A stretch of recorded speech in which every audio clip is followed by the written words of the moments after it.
ಪ್ರಧಾನಮಂತ್ರಿ ಗರೀಬ್ ಕಲ್ಯಾಣ್ ಅನ್ನ ಯೋಜನೆಯಡಿ ಕೇಂದ್ರೀಯ ಬ್ಯಾಂಕ್ ಡಿಜಿಟಲ್ ಕರೆನ್ಸಿ ಸಿಬಿಡಿಸಿ ಆಧಾರಿತ ಆಹಾರ ಸಬ್ಸಿಡಿ ವಿತರಣಾ ಪ್ರಾಯೋಗಿಕ ಯೋಜನೆಯನ್ನು ಸರ್ಕಾರ ನಾಳೆ ಪುದುಚೇರಿಯಲ್ಲಿ ಆರಂಭಿಸಲಿದೆ.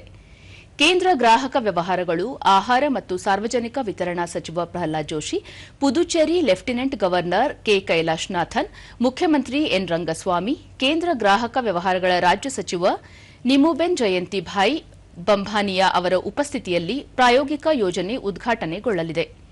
ಈ ಉಪಕ್ರಮದಡಿಯಲ್ಲಿ ಆಹಾರ ಸಬ್ಸಿಡಿಯನ್ನು ರಿಸರ್ವ್ ಬ್ಯಾಂಕ್ ನೀಡುವ ಡಿಜಿಟಲ್ ಕರೆನ್ಸಿ ಟೋಕನ್ಗಳ ರೂಪದಲ್ಲಿ ಗುರುತಿಸಲಾದ ಫಲಾನುಭವಿಗಳ ಡಿಜಿಟಲ್ ವಾಲೆಟ್ಗಳಿಗೆ ಜಮೆ ಮಾಡಲಾಗುತ್ತದೆ.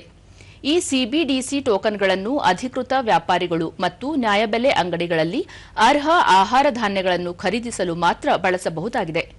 ಪೈಲಟ್ ಯೋಜನೆಯನ್ನು ಪುದುಚೇರಿ ಸರ್ಕಾರ, ಆರ್ಬಿಐ, ಸಾರ್ವಜನಿಕ ಹಣಕಾಸು ನಿರ್ವಹಣಾ ವ್ಯವಸ್ಥೆ ಮತ್ತು ಕೆನರಾ ಬ್ಯಾಂಕ್ನ ಸಹಯೋಗದೊಂದಿಗೆ ಜಾರಿಗೆ ತರಲಾಗುತ್ತದೆ.